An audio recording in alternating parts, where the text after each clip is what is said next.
65 کی جنگ کا پس منظر بنیادی طور پر مسئلہ کشمیر ہے،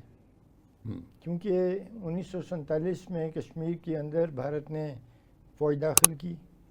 اور کشمیر کے 90% سے زیادہ لوگ مسلمان تھے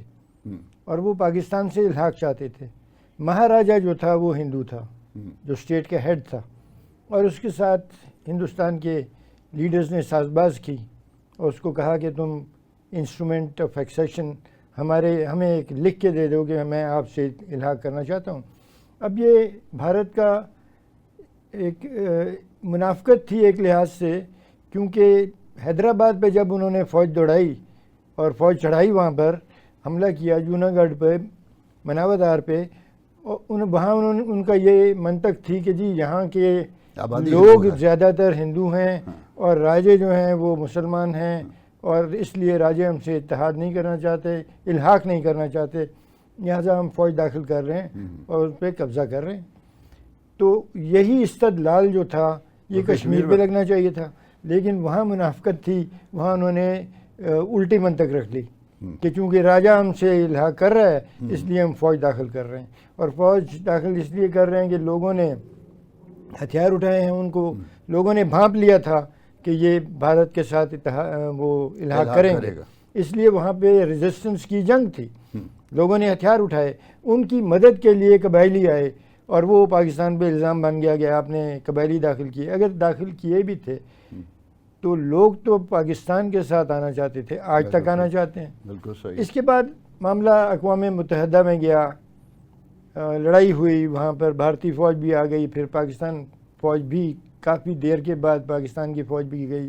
تقریباً 7-8 مہینے گزرنے کے بعد لڑائی ہوئی، پھر سیز فائر ہوا، اور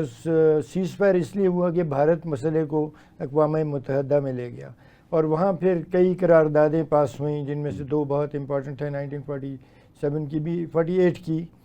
اور 49 کی۔ تو اس میں یہ فیصلہ ہوا اقوام متحدہ کا کہ یہ استصواب رائے ہوگا اور لوگوں کو فیصلہ کرنے دیا جائے گا کہ وہ کدھر جانا چاہتے ہیں۔ وہ بھارت کے وزیر اعظم نے پاکستان کے ساتھ وعدہ کیا، نہرو صاحب نے کیا کہ میں یقین دلاتا ہوں کہ ہم استصواب کروائیں گے، اور استصواب میں اگر لوگوں نے پاکستان کے ساتھ جانا چاہا تو بھارت کو کوئی اعتراض نہیں ہوگا، لیکن پھر وہ اس وعدے سے مکر گئے۔ وہ وعدہ ہی کیا جو وفا ہو گیا۔ اور بعد میں انہی کے لوگوں نے کہا کہ یہ ہمارا اٹوٹ انگ ہے، یا پھر انہوں نے اٹوٹ انگ بنا لیا اور اس سے وہ بالکل انکار ہو گئے وعدہ پورا کرنے سے، حتیٰ کہ 1965 آ گیا، 18 سال گزر گئے۔ 1965 میں پھر پاکستان کی جو حکومت تھی، وہ لوگ الزام دیتے ہیں کہ جی آپ نے وہ جبرالٹر آپریشن کیا کشمیر میں، گوریلا وار کو آپ نے بڑھانے کی کوشش کی۔ تو اس وقت صورتحال یہ تھی کہ کچھ تو کرنا تھا، استصواب وہ کروا نہیں رہے تھے، کشمیر پہ قبضہ کر کے بیٹھ گئے تھے، قتل و غارت عصمت دری کے ذریعے وہ لوگوں کو دبانے کی کوشش کر رہے تھے اور ظلم کر رہے تھے۔ تو اس کے خلاف اگر کوشش کی حکومت پاکستان نے کشمیر کے لوگوں کو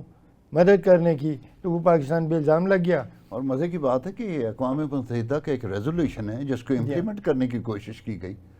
اگر کوئی بڑی طاقت آج کے امپلیمنٹ کرتی ہے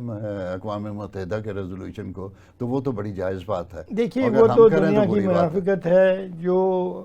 مغربی اتحاد ہے ان کی آپ صورتحال دیکھ لیں کہ عراق نے کویت پہ قبضہ کیا اور آنن فانن یونائٹڈ نیشنز نے ملٹری ایکشن کو اپروو کر دیا، اور مغربی اتحاد جو تھا وہ چڑھ دوڑا عراق کے اوپر، نہ صرف کویت واپس لیا بلکہ عراق کو تباہ کر دیا۔ پھر عراق پہ الزام لگا کہ جی وہ ویپنز آف ماس ڈسٹرکشن ہے، جو اب ثابت ہو گیا کہ وہ جھوٹ تھا،